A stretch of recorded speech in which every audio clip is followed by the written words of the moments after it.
Welcome to USA Global TV and Radio, where our mission is to provide education, entertainment, hope, and inspiration.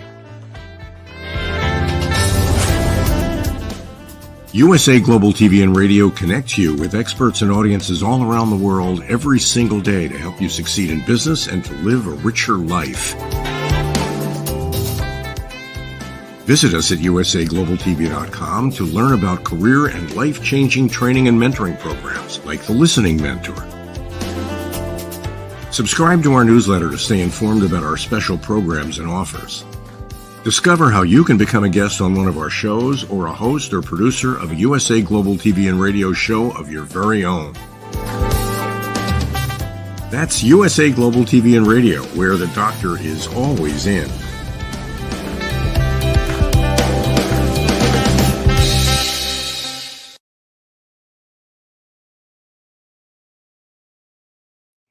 Hello, everyone. Good morning, good afternoon, good evening. Welcome home to USA Global TV and Radio, where we provide world-class education, entertainment, hope, and inspiration.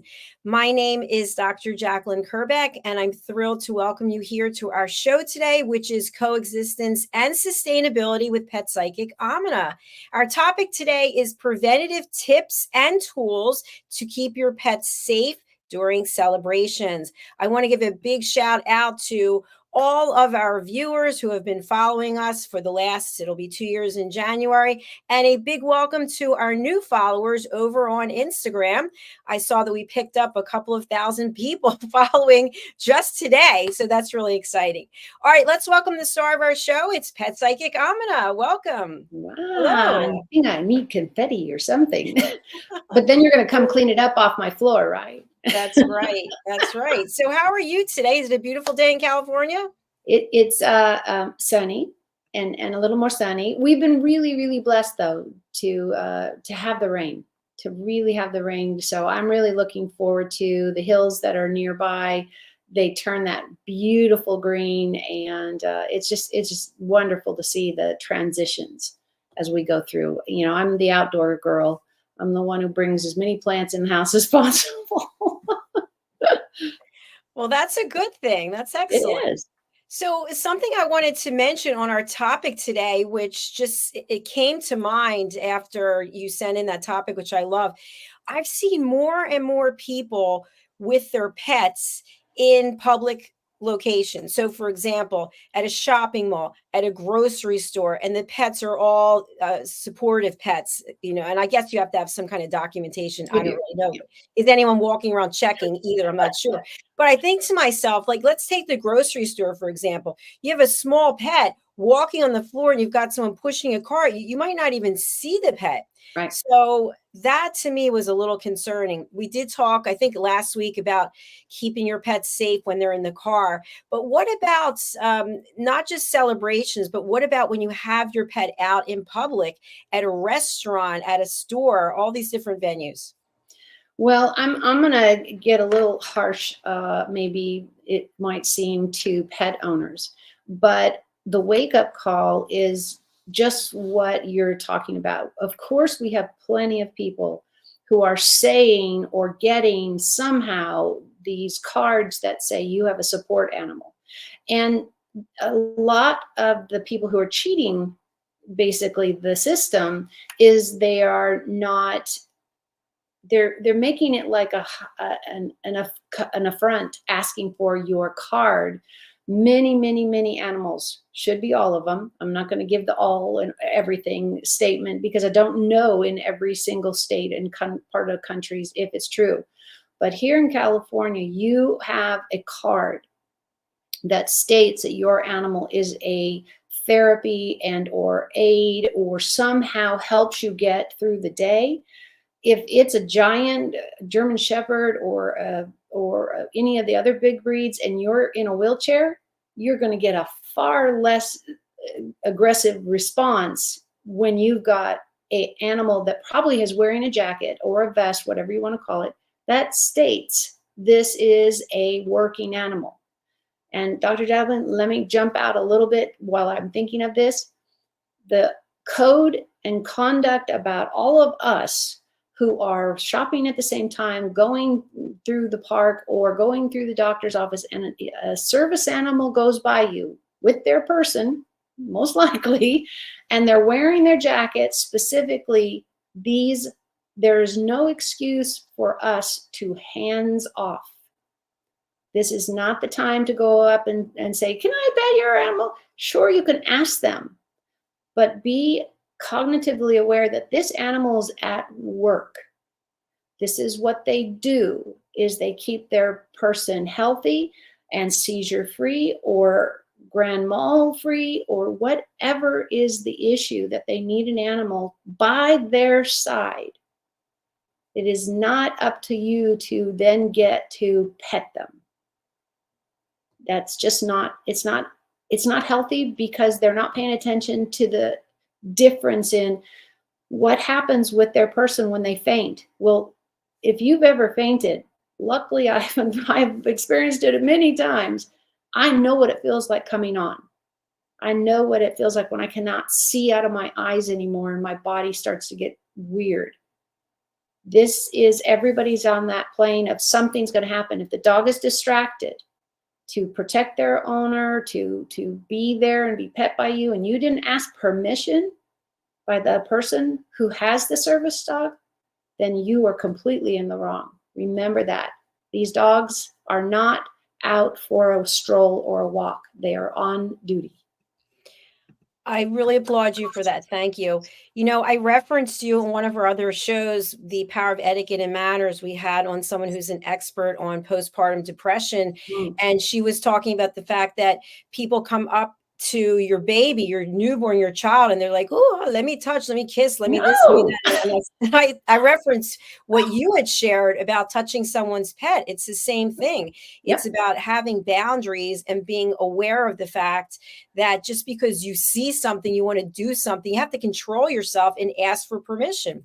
Absolutely. And if you're not doing that, and your child or your teenager, God forbid, we were all teenagers once. I apologize to everybody, whatever I went through. But if you're not walking and teaching your children and your cousins and your neighbors and your best friend, whatever, on behavior that you find acceptable, then you probably should get new friends, or you need to step up and say, no, that's not okay. Your child is not allowed to go and pet any animal they see. Would you do that if you saw a German Shepherd or any other big bull mastiff, large dog behind a fence? Would you just say, hey, go ahead, put your hand through the fence and pet the puppy? You probably wouldn't, because somehow the fence for so many people says, oh, I can't touch that one. Not enough of them. It's still not an all or everybody. But you don't have the right to any kind of contact with any person, much less their service animal. Very well said. Thank you. Thank you for that. So let's talk about some preventative tips and tools to keep pets safe during the celebrations. I know we've had several shows about the 4th of July and where there's fireworks, but in other cases, let's give an example. You are going to a person's house for a holiday get-together. They have a dog. The dog is large. The dog is drooling, and the dog is hanging all over you. So what do you do? And also, as the owner of the pet, what should you do? Well, and this would be really, really terrific. And I know it can't always happen, but it should, because it's just about all of us getting out of our own way. And if you're putting a party together at your house and you have a large pet, whatever that is, that isn't chained up or locked in a cage or whatever, so we go with a big cat or a big dog or whatever, you need to first and foremost tell the people who are coming, because tons of people are allergic to many, many, many, many things, and pets are right up there. So it starts the conversation sooner than later. I don't know about you, but I've put on enough big parties, or I've been there when my mom's put up these giant parties, and all the work that goes into them.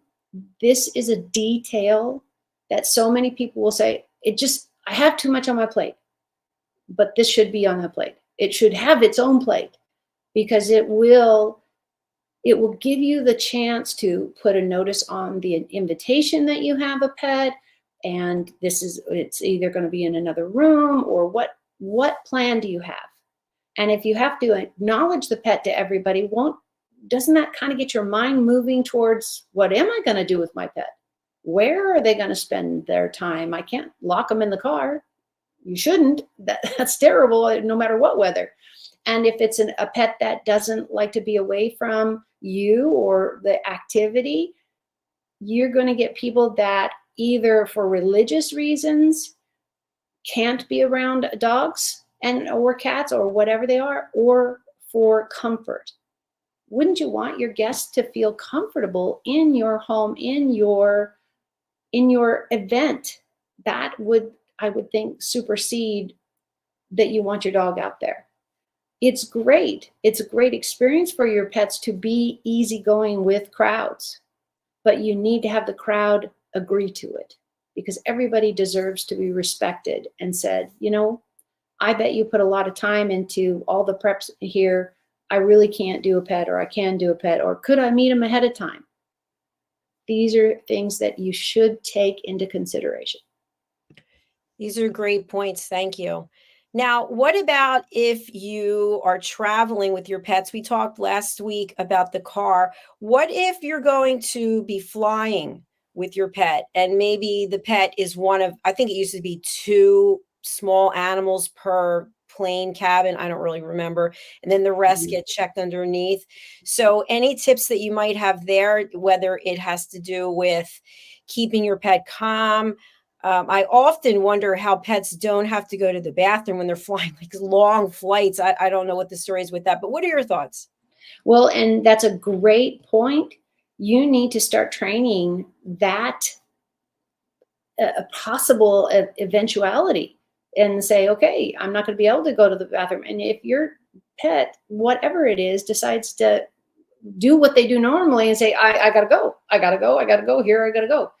What you can do, and a lot of people don't think of this, and I haven't talked about it in a while, so thank you so much for helping us, really cut another topic. They make puppy pads and baby pads and all kinds of places. And you can take possibly your dog, especially if they're small, into the lavatory where you go to the bathroom. You're not going to leave your dog in the seat all by itself, hopefully, but you could take them with you. Everybody thinks you're just going on a potty break. If you have those pads, they are just like, Kotex pads that women have when they're on their period. You can get them. They're not quite as small.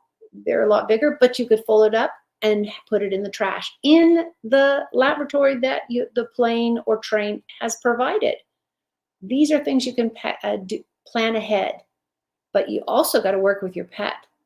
If they have a trouble going to the bathroom, or they have fear issues, these are things to start hanging out with groups. Start hanging out to places where you're driving or you're going through. I know when I had to train my shepherd how to be on a safety lead in the back of the truck, because what you don't want is they decide, oh, I'm scared and I'm going to get out. Well, that means I'm driving, and you're probably going to get injured, or another car hit him as he jumps out of the cab. These are things you have to plan ahead. And you can use those little pads. They're absorbent pads. I've seen people who are incontinent and use it for their children, use it for this. You can use it for your pets.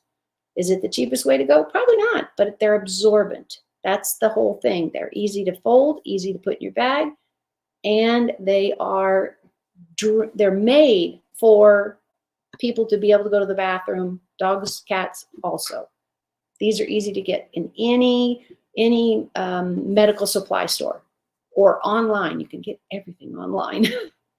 By the way, we have never discussed that topic. I love it. And, I remember when I had my dogs, we used to use the pee pads we call them pee pads for the dogs. But what a great idea to actually take them with you if you are going to be traveling that way.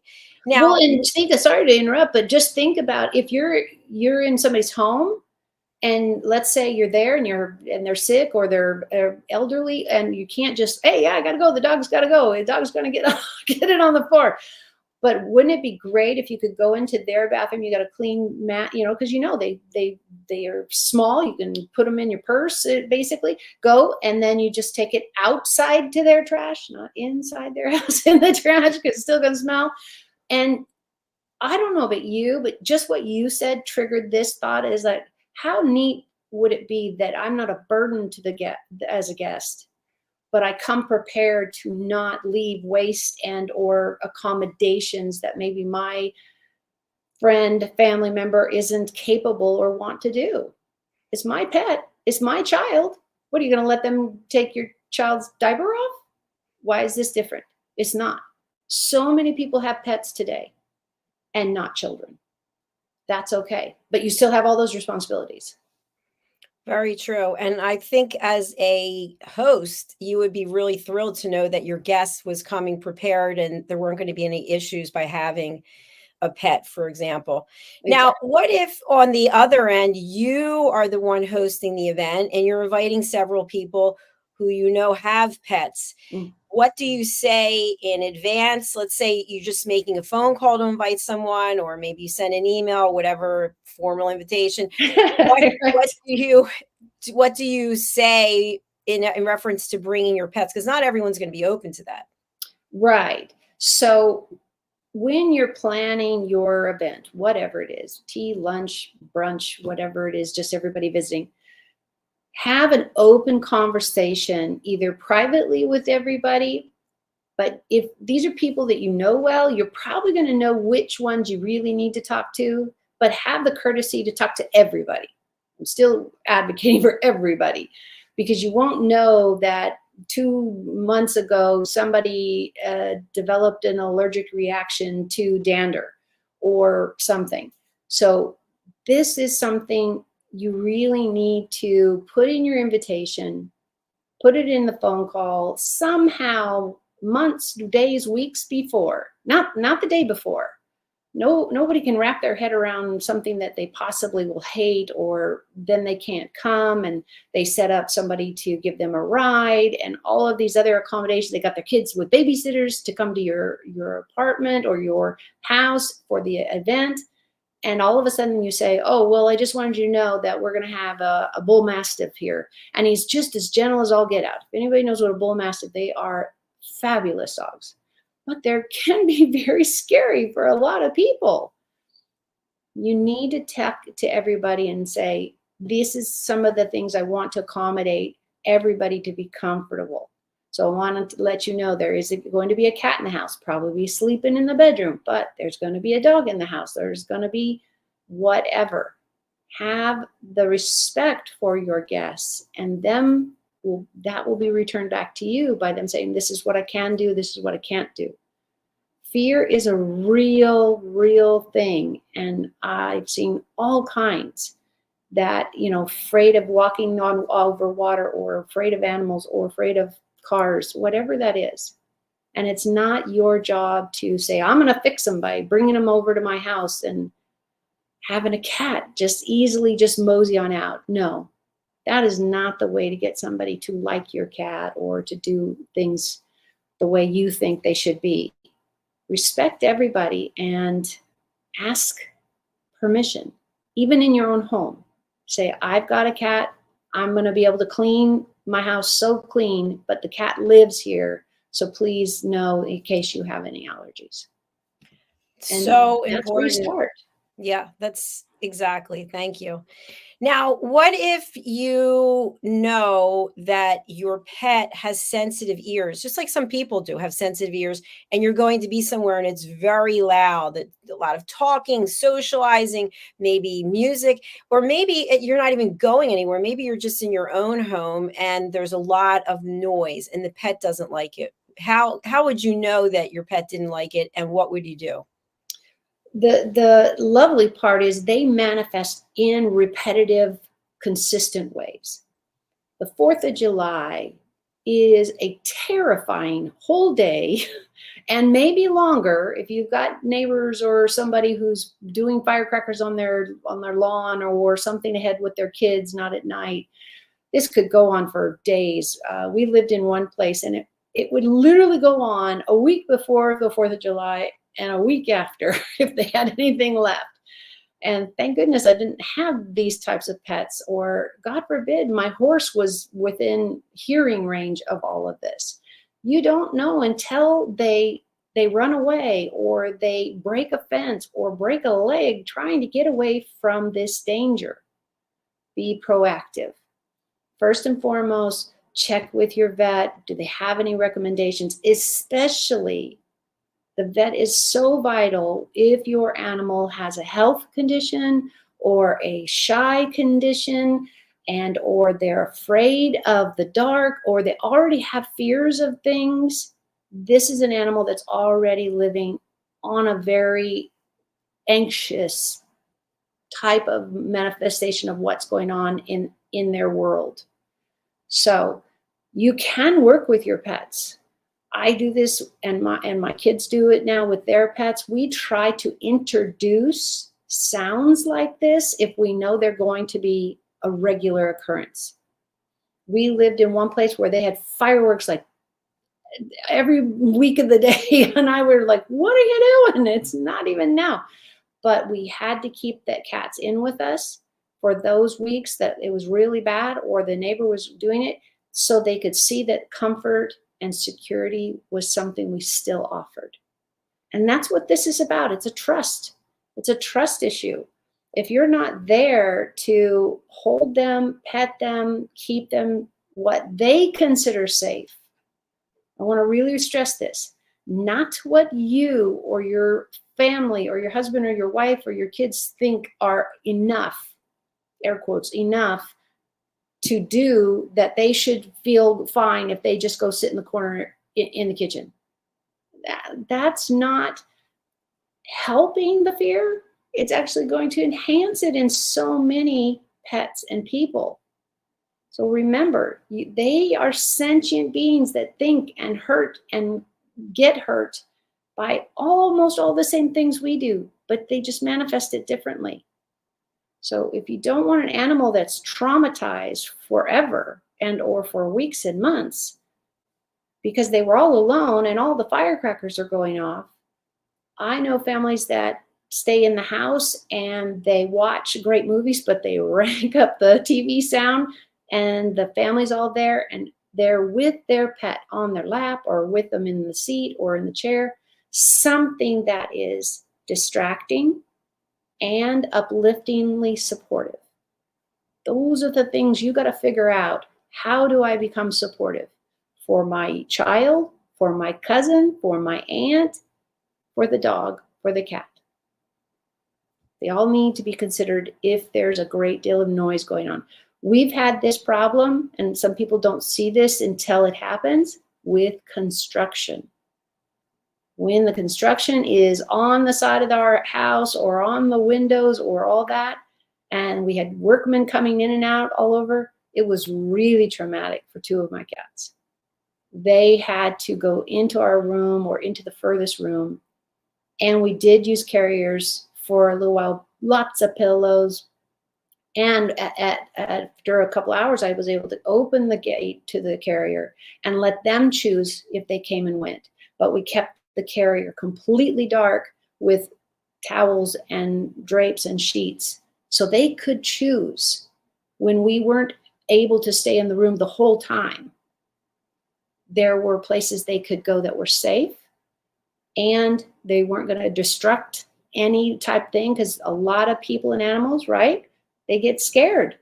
Scared people and animals specifically, I'm just going to use these two. We are our most dangerous when we're afraid. That is so true. And, what you just said really ties into the work that I do teaching people how to listen, which also ties into setting boundaries and asking permission. It all comes together. When our fears are heightened and they're elevated, we're no longer listening. Right. We are not paying attention. We're not thinking about the other person, and animals sense that. And you know this better than I do. Talk a little bit about that, if you would. They are going to come off from the moment they see you or your energy from the other room. Let's say you're having a really bad day and you go to your room, and that's going to be your safe space. And you decide you don't want the pets, they haven't settled, or whatever, you just didn't occur to you, and they're scratching at your door. This is time to let them in. But animals are going to, especially that are bonded to their families, and all of them, they're going to check in with them. What is your sweat like? Because when we get anxious, we get sweaty, we get anxious, and we might not know it, but those animals do. They know when why are service animals so important with people with epilepsy, with any kind of condition that you pass out? You need the dog, typically the dog, pulling on your shirt saying, oh, sit down now, because they can hear, see, taste, and understand when your sugar drops or you are about to faint for whatever medical or just the way you were put together. They can feel it in the body changing way before we even feel it. I have fainted so many times, but I didn't realize I had low blood pressure for years. And I got it all worked out with dietary and exercise and that type of stuff. But I know what it feels like when I'm about to faint, because it happened so much when I was a teenager. I was like, well, this is suck. But animals are not going to be sharing that with you. There's not a left tail wag that you're going to be able. Doesn't mean you can't train it. Absolutely. You could train a signal, a paw that they come and put on you, that they need something that only you can provide. So now it's up to us to be watching, be aware of what everybody's around. What are they smelling? What are they ingesting? What could they possibly ingest that would be dangerous? And hopefully we don't have any of that. That is where we have to be. We have to be participating in our day-to-day life. When you go out and get in your car, do you not actually kind of look around as you get in the car? Or sometimes we're in a rush, and we're in a big rush, and we leave our purse outside and we got to go back and get it. Take the time to see your atmosphere and how you're feeling about it. And Dr. Jacalyn, there was an answer I needed to give you in there, and I went off on a trail. So remind me what I didn't answer. No. You were good. You Okay. hit the nail on the head. That was really important. So when we think about celebrations, what I'm taking away from this so far is that we don't have to have a celebration without our pets. We can certainly include them, but it has to be pet friendly. Yes. Yes. That exactly. It's got to be where everybody. So let's say you bring your great grandmother here with you, and she can't hear, so the sound shouldn't bother her, but you assume, you don't check in with her. And what I would love to see is everybody respect everybody for the rest of their life, and ask, how's this? How's that? How is that? Somebody who has allergic reactions to everything and or food, wouldn't you ask them, hey, by the way, I think I put turmeric in the blah, blah, blah. Are you going to be okay with that? Because the other choice is, oh, I think we need to go to the ER. Your face is this big now. And they're going, what did you put in there? Oh, it's just a little turmeric. It could kill somebody. It's the same with your pets. You are the one who've decided to have a pet in your life. This isn't an accident. Some of us have adopted too many strays. Yes, but most are choices, and you still are choosing to take that stray as opposed to put it into a shelter. So take that moment and say, what do you know frightens them, especially, and what is unhealthy for them? Check with the vets, read it online, go watch a YouTube video. There's so many resources. or you could do this on your drive to work. Because the biggest thing I get with people that need to make changes with their pets or animals and their family, Dr. Jacalyn, can you imagine what the biggest, without giving it away, biggest blockage I get from pretty much everybody who doesn't want to do what I'm requiring or I'm requesting that they do for the betterment of their pets? Can you give me the one thing they all say when they don't want to do it? Is it training? They all say I'm too busy. Oh, too busy. I can't fit it in. I don't know anything about the topic. It's something in the no, there's some no in there somewhere. So I make it personal because it is personal. So would you rather for example, your 5-year-old or under run out onto the lawn and then run across the street where there's cars and you're not going to stop it? What's the difference between your cat? Oh, it's just a pet. Then we're having a different conversation because I'm going to recommend you get rid of your pet if that's how you feel. It's just a pet. Because you and I both know these animals have gotten us through some really trying times in our life. They didn't complain when I squished them to my face and said, I just need a good cry. And thank you for being fluffy and soft and whatever. My German Shepherd would always know before I had a seizure, would always know, hey, we're going somewhere. We're doing something fun, because my energy would change. And it was a joy to be around him because he was happy to do pretty much anything I wanted to do. We owe each other as people that respect, but why wouldn't you extend that to your pets, to wildlife, and the people that you meet? If you know you have somebody who's highly allergic to XYZ and you decide to wear that perfume that they can't stand or they makes them sick, then we need to have a different conversation with our choices. And that's why I'm trying to be open-minded and give you lots and lots of ways to come at any issue. There's never just one. Unless you're just going to kill somebody, then there's one. Don't. Yeah, I mean, everything you're saying is really resonating. If you're going to have a pet, it's a responsibility. It's an obligation, and Yep. the pet becomes really attached to you and your environment and the people in your life. And the pet typically, I mean, I've very rarely seen pets that are on a regular basis angry and mean. I've seen pets that are, smiling and happy and they're really supportive. And then we're not there for them because we're in our own brain just thinking about ourselves. No, they can't. I can't be bothered. I can't be bothered. And it doesn't matter if you say it, but you're living it. Then don't have a pet. Don't have children. Don't have a spouse. Whatever that is, it's not a mirror up to your face and saying, oh, you're a bad person. No, this is how you live a good life, and you're not disappointing everybody and everybody is mad at you and everybody's hate. Nobody needs that stress. So don't get into it. Remember, when you take on any life, and that is having another child, adopting, whatever way you get it, or a pet, or a husband, or a wife, it doesn't matter. Everybody deserves some part of your time if they're in your life, and respect on the way they do things. How many of us know somebody who cooks, I don't know, pizza or something else, and you're like, wait a minute, why'd you put that on there? I don't like anchovies. Why would you put anchovies on a pizza? As a kid, I was like, yeah, why would you? It's fish. Why?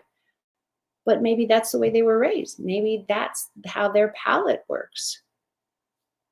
Nothing's wrong unless it's killing people, polluting the world, or illegal. And most of all, those are. So you need to find that joy in your life, and animals will truly be there to make sure that is happening. Animals just let it go. And they're the best teachers for us to do the same. I remember having one of I think it was the cat, and I don't know if I pulled the tail or rode over it, but somehow I was and the tail were in the same space. And I think I cried for 3 days. But I was a young person and I was like, okay, how do I prevent this from happening? And that's what I'm trying to give everybody tips to avoid heartbreak, because I know I was. There are so many of us that do love nature and love plants and love working with people. But when we hurt them or they get injured by something we feel like we caused, it's really devastating for us. So it's to keep you healthy, to cheer you on and say, there are many ways to come at a problem. There really are. Just ask new people, ask somebody different that you think maybe will have a different response or a different look at it. But make sure you make a healthy choice. Somebody positive in your life. And you might not know them yet. You might not have them in your life yet. So how exciting. Waiting for that. That is exciting. Absolutely. And I want to share something else exciting with you. We are starting next year, and I get to tell you backstage, but we're going to have each show with a picture of the episode. Wow. Yeah. Neat. So let's start with this one and tell me what comes to mind for you. What do you see here? Oh, you crying. Nobody gets in here, but we're going to tell you. So that looks like your roof being destroyed for the umpteenth time. And what do you see? Look carefully. Look carefully. Well, I was thinking it was in the raccoon family, but no, this is one of the ginormous dinosaurs you have there in what are they? Lizards? No, they're not lizards. It's an iguana. Iguana. That's the word I'm looking for. Notice it has something in its mouth. What do you see? And I'm trying to figure out if it's the stick that it looks like it's in the mouth, and then the sun is just getting a lighter color of his head. No, or he has a plant on his head. It's the tail of another iguana. So I actually witnessed this. I was sitting in my office working, and I hear noise on the roof, and it's the big iguana. This is really big, and he or she, whatever, is now fighting this other iguana who's on the roof. And it was something incredible to watch, because first of all, I kind of felt sick watching it, because the bigger one was using its claws and really beating on the other one. It wanted it off the roof. Yes, territory. So territory. It shook it around a little bit and it let go of it, and then it was clawing it. So then the one in its mouth, I don't know if it was pushed off or jumped off the roof, but then a couple days later, I saw them. I don't know. It's the same two. It looked like the same two, and I saw them together. So they worked out their differences. Yeah, I'm sure they do. There's one out there right now looking at me. But my question for you is, when we think about that picture, is that survival of the fittest? Is that Darwin's theory? What is that? In the wild, any animal who lives out in the wild, not caged in somebody's house, not being fed by the neighbors, no contact typically that we can, it is kill or be killed. And it's who can get to the food sources on a regular basis first. So if I'm bigger, taller, longer nails, whatever, bigger teeth, or I can run faster, then that's how the whole, what is it called? The Jawardian? No, that's not it. Adam and Eve, but no, the science video, the one who's going to survive is the one that can survive winter cold. So they have the way to stay warm. They have a nest, or they have a den, and they have access to food and water. Water is essential. People, we all think, water's not a big deal. Talk to any athlete. We have so many water bottles around here, because I have one at my desk. I have one here and there, because water is really the beginning of great nutrition. You're gonna have better skin. You're gonna have better hair. You're just gonna have a better life. I don't care how many times you got to run to the bathroom.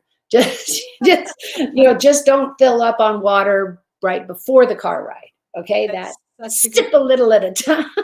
Such a good point. But it is that we are all about resources. So imagine these giant, ancient, basically little alligators, and they are choosing to say, no, no, no, you don't belong up here, especially if it's a male on male, female on female. It's who's going to get access to the best male and have those healthy babies and food and water. And in that, you're going to find places where they are going to nest, build a home, all of that type of stuff. And we've talked about your roof is perfect for nesting. Absolutely perfect. And you're paying for it over and over. That is for sure. I just, a quick digression. The other day, I heard something in the bedroom and it was just a little faint something. And I went in and there was a lizard, not an iguana, but a lizard. And it looked like it was a baby because it was kind of, I don't want to say see-through, but the lighter in color. And it was on the headboard. And that was it. I just freaked out. I just closed the door, left the room. I don't know where it went. I don't know where it is. I don't know how it got. And he never sent an email to say thanks for the rest. But what made me bring it up is because I thought to myself what you've said today and you said before about water, because I told you that there was this giant, I forget what kind of frog it is, but it was out by the air conditioner return, which drips water. Right, which drips. And it's warm. There. It's warm water. That's easier for them because especially if you're talking about any kind of lizard or anything in that family, they don't have an automatic heater. They have to be in the sun, then they're warm. They have to be really careful about how they move about because if it's cold, they're cold. And guess what? They're warm-blooded animals that need hot. So that's why I've told you your roof is perfect for that. And you can just hear them as they walk across all 6 feet of them and break every single tile. And what they do is they come up on the hedges, which are right outside this window, and then they use the hedges they jump literally. Yep. I mean, they are very talented creatures. Yeah. How far they can. And you think those legs are like, no, they're short little legs, but they but they really get that jump on it and get up there. And I would always think that the tiles would be too slippery because I've seen how smooth they are. We've had a couple of houses. I've never lived in one, but I've sold real estate for years. So I'm very aware of this type of roof. And you think, oh, that's not gonna break or do it. Oh yeah, you get a couple 100-pound long thing that just keeps going and breaking the next piece and the next piece and the next piece. Yeah, they can do a lot of damage. And it's not something they're doing out of spite. It's just the way they walk and the type of material that's been chosen for that roof. It's just a bad combination. Yeah, it's true. I'll end this story with this story. I was sitting again in my office and I heard some kind of tapping. And so I stood up and I looked, and at the sliding glass door, the giant one, I think it was the same one, but I'm not sure because I have a picture of it, but I'll show you the picture. It was actually the one, it has 3 eyes, like that eye on the side. Let me see if I can find the picture. It was actually looking inside the room. So I quietly, I mean, it can see me. I quietly approached the door and I got down, so I was eye-to-eye with it. I was like, I see you. What do you want? What is your mission? Why are you here? But it was kind of a very cool moment because I saw that it saw me and I saw it. Right. And it is a living thing. I wish they weren't living on the roof. I wish they were and breaking everything as they go. Yeah, just destruction everywhere they go. But it was kind of I want to find the picture for you. It was kind of a very cool moment. Here it is. Yeah. Hopefully you can see it. There we go. What a beautiful guy. See it looking? And do you see the big thing? Yeah, I saw the eye move. Yeah, that's its third eye right there. And that third eye senses movement. Yep. So, but look at the detail work on it. Look at the Yeah, nature doesn't do it wrong. It is amazing with the details and what they can do. I mean, if just for example, I don't have any in California that I'm aware of, but a flying squirrel, should that be an oxymoron or something? But there is an entire a whole set of squirrels, and they have these ginormous bat cave things like Batman who held on to his cave, and they just glide and they glide and they glide to the next hill, the next house, whatever they need, and it's just magical because that's the topography and the type of environment that they live in. But then you go up to Alaska and you see all these animals living with, sheep and horses and all that. And they go, how's that possible? You should see their fur in the winter. It is serious brushing time to do, and they are equipped for that. But if you brought any of the monkey family, chimpanzees or whatever, they don't have that kind of skin. They're just going to freeze to death, and it's going to be horrible and miserable. So that's why we all need to take into consideration, what animal am I dealing with? What are their proclivities? What do they like? What do they don't like? And then you can build a relationship of, you stay over there and I'll stay over here. There's plenty of animals that don't like wind chimes, as simple as a wind chime, or you think about just bells, whatever. And if that tone, and you can go to bird shops where they sell seeds and how to feed your bird, and they're also going to show you things to prevent somebody from eating the birds or getting to them. So talk to the professionals, but also you just Google it. These days and age, we can do that. We can Google just it and watching the show. How about that? Yeah, I've got this issue, whatever this. Do you remember? You might be too young, but Ann Landers? Of course. So she was the one that's people got the paper. I found out, my parents are getting the paper. It's like, ooh, let's read who's talking about what.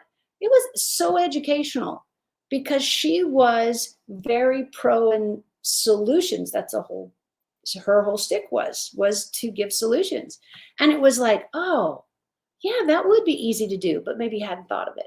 And that's what we're doing. I know on my show, you are really great in asking the questions that our visitors and our audience is looking for. And I'm going to give you all that outside of the box stuff and say, hey, have you thought about using this?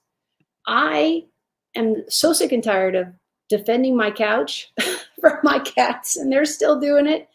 But I put box tape. Literally, I've talked about this. Strip of box tape all around the skirt and on the armrests where my cats think I'm not looking, so I can keep my furniture intact, because the tape doesn't do anything. And your question probably is, does it leave the goo, the sticky stuff, the adhesive behind? No, it doesn't. Just any old box tape from any old place, even dollar store, wherever. And my cats absolutely hate it, because what happens? They get stuck in the couch, and then they pull the tape off and I have to redo it. And then it lasts for about 6 months, and they go back and try it again when they think I'm not looking. They're as bad as any little kid. So try to think outside the box on what your challenge with nature, your challenge is with the next door neighbor, or with your pets. We can really do things creatively. And I'm not saying this has to take every brain cell in your head to come up with. There's so much on the internet, so many more shows that you'll get to see that we're doing this. And just to touch base, if it's okay, how to be safe during a celebration. There are ways. If you know your animal is a runner, you need to keep them in the house or kennel them. Take it to a place where your cat or dog can be monitored in a care facility like a shelter that takes animals for just a day or two. Don't think that, oh, well, I'll just tell everybody to make sure they close the door behind them.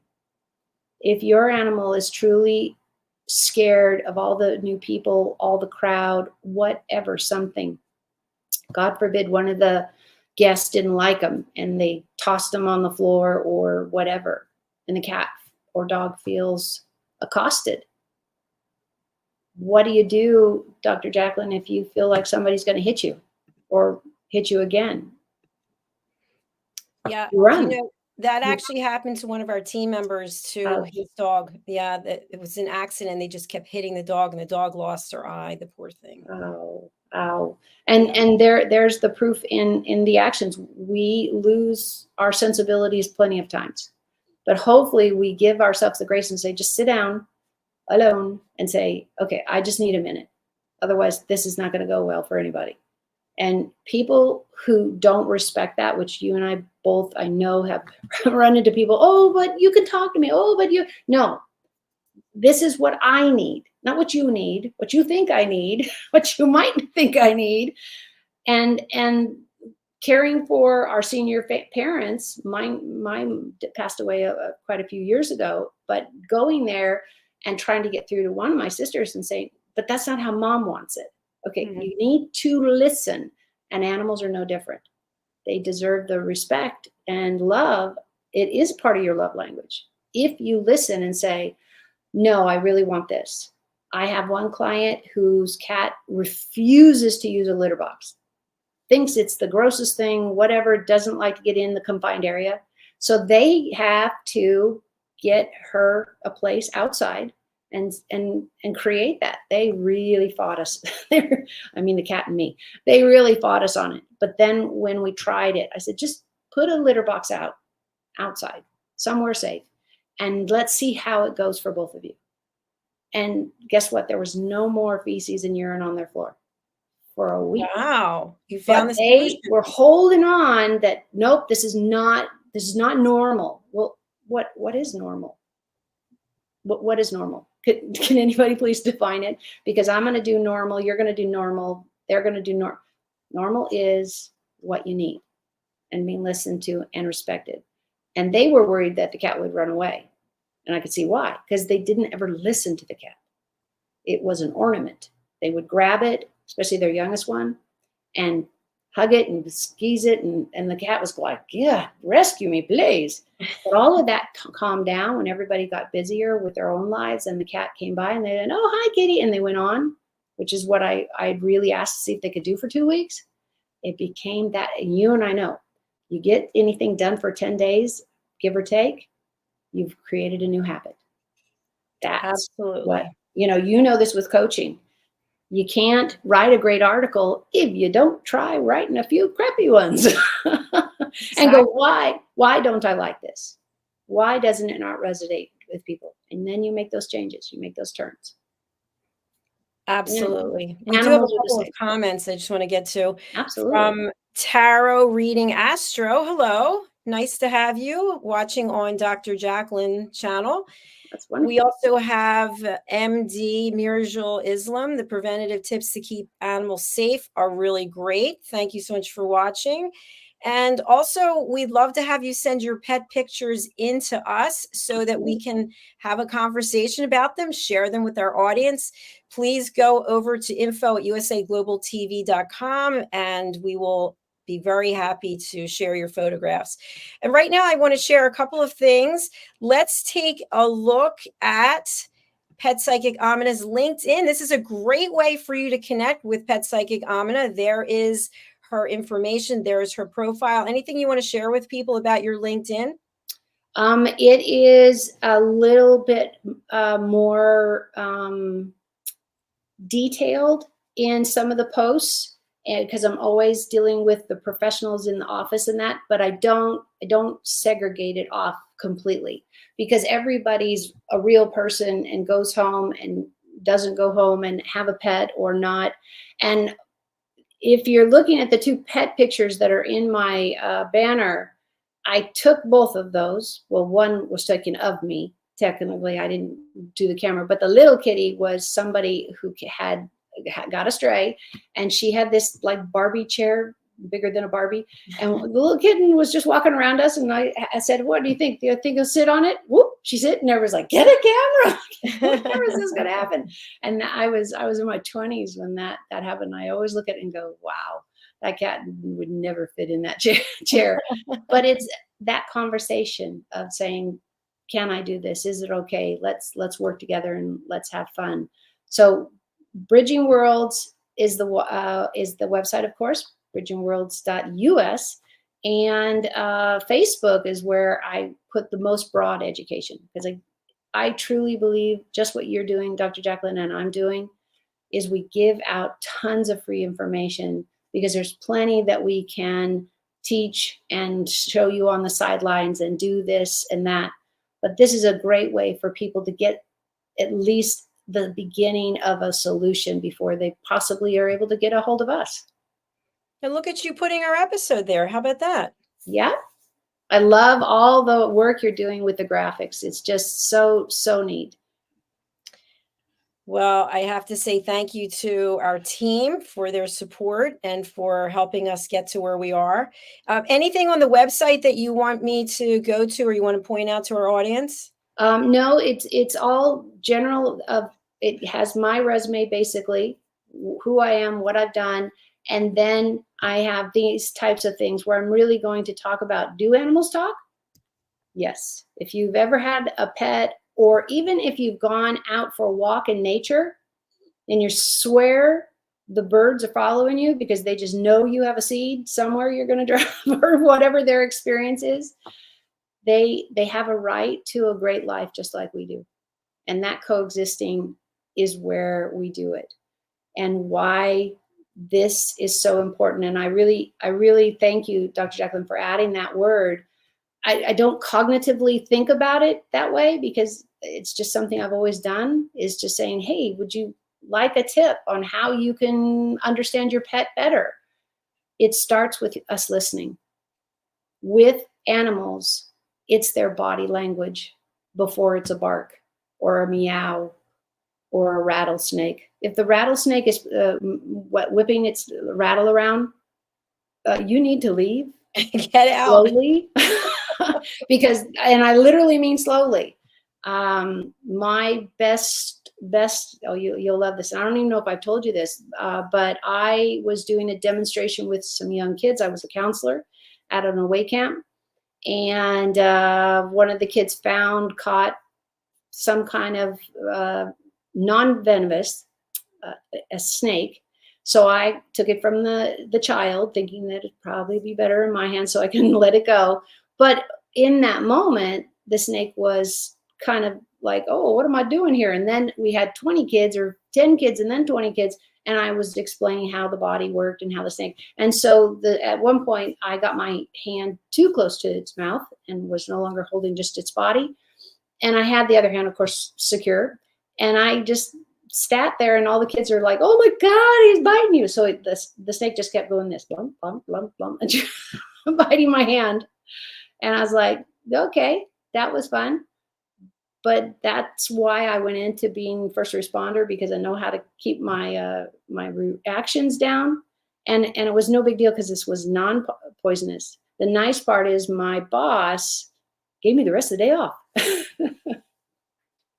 So I was like, okay, there's a story for later. So what I'm teaching and what I'm showing, and you know this because we talk about it, and I'm living those choices, because I also want to be able to give good advice.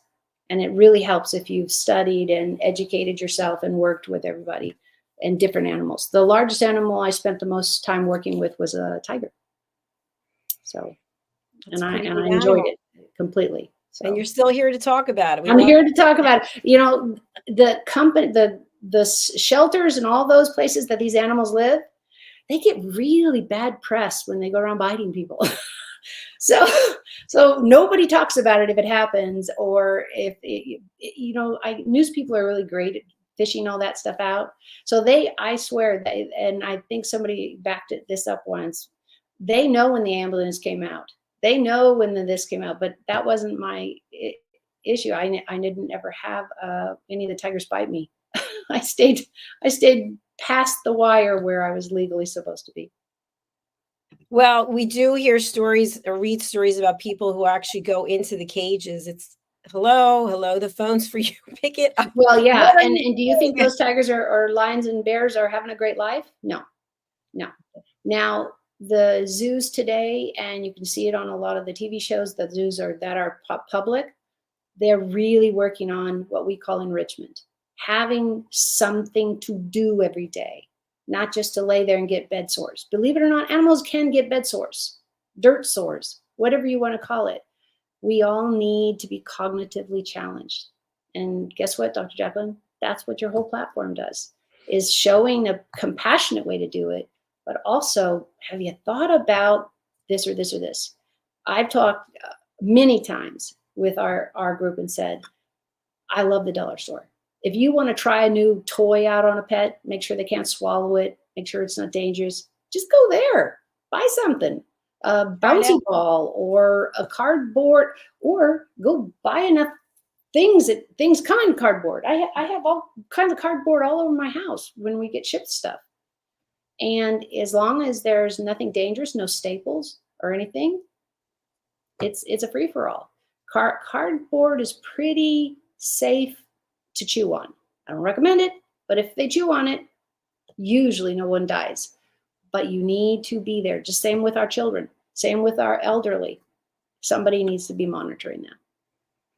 Absolutely. Oh, great points that you brought up again. Thank you so much. We're out of time for this episode. It was really enjoyable, and Thanks. 2 friends are out there now instead of one watching. So we did show your website and also LinkedIn. Let's put up your banner so that people know again where to go to find you. And look forward to seeing you again next week, when we hopefully will have some pet pictures from our audience. Again, we will put up the information about where to send it. And here it is. Send your pet pictures for us to share on the show to info@usaglobaltv.com. All right. Thank you, Pet Psychic AMINAH. I wish you a beautiful rest of your day there in California, and look forward to speaking with you soon and seeing you next week. Okay. Bye for now. Well, thank you, everyone. It's the end of our week here at USA Global TV and Radio. We are really excited. We've got a couple of announcements, which we are over 1 million views earlier in the month, and that's just on YouTube. We are typically streaming to 10 different platforms, and I have some exciting news about where we're going for 2024, but I'm not going to announce it yet. Sorry, you'll have to wait, only for those who need to know at the moment. So I wish you a really beautiful, happy weekend. If you do observe the Christmas holiday, Merry Christmas to you. And thank you so much for your loyalty and your support, and for being here with us. January 15th will be our 2nd anniversary. And actually, we do have a special show coming up where we'll be giving out some awards, and we'll also be promoting people who are interested in sharing their work. So if you're interested in being part of our reunion show, please go over to our website, usaglobaltv.com, and book your session. We look forward to seeing you there. Thanks again. And now we will be hearing from some of our sponsors. So please do sit back and enjoy and relax. We've got some great sponsors, and I really appreciate them as well. Take a look and a listen. This program is brought to you in part by the British School of Excellence and founder, Mr. Philip Sykes. Building confidence, changing lives. Do you share our view that etiquette is a set of modern life skills that are essential for personal and professional success? Join us as an etiquette coach and change people's lives through the power of etiquette and manners. The last few days have been really amazing. I had a trainer course from the British School of Etiquette. And I must say it's been one of the best decisions I've ever made, and one of the best investments I've made in my own training and development. Now, words alone will not describe the transformation and the positive path that I have traveled with the British School of Etiquette. I find really I learned a lot from the lessons this time I came. The last few days with the British School of Etiquette have been fantastic. And what I've learned now is really beyond my expectations. This is the most rewarding experience and the best investment I have made this year. It was just great. I learned so much, and when I go back to Belgium, I will incorporate a lot of it into my day-to-day life and business. It's been absolutely wonderful for the whole week that we were here. I feel transformed, and I feel like blowing a trumpet and tell people, come and do this school. This class is the best. This is the best school ever. You should take it. It will change your life immediately. I am now able to teach other people how to bring the best of them. Thank you. Thank you, BS. Thank you. Thank you so much. Thank you. Thank you to our clients for their testimonials on the Train the Trainer program. Our exponential and global growth is so significant that we've evolved from the British School of Etiquette to the British School of Excellence, where we're investors in people. Let us invest in you and your career. Contact us to become an etiquette coach. Go to thebritishschoolofexcellence.com. Start your career and elevate your success today. USA Global TV and Radio, in partnership with Dr. Jacalyn LLC, present Amazon #1 best-selling author Dr. Jacalyn Kerbeck. Dr. Jacalyn Kerbeck is a certified life, career, and executive coach who teaches people how to listen at an elevated level through her courses and her books. Dr. Kerbeck teaches her clients how to open their hearts and express themselves through their creative genius. In her children's book series, The Amazing Adventures of Lady Ella, The Listening Mentor, Dr. Kerbeck teaches children and their families how to listen at an elevated level. Dr. Kerbeck has worked with clients across the world to guide them in how to express themselves and communicate at a highly effective level. Join our team of elevated listeners so you can listen without judgment, without providing a solution, without interruption, and without stealing the stage. To order your books today, go to drjacalyn.com or Amazon.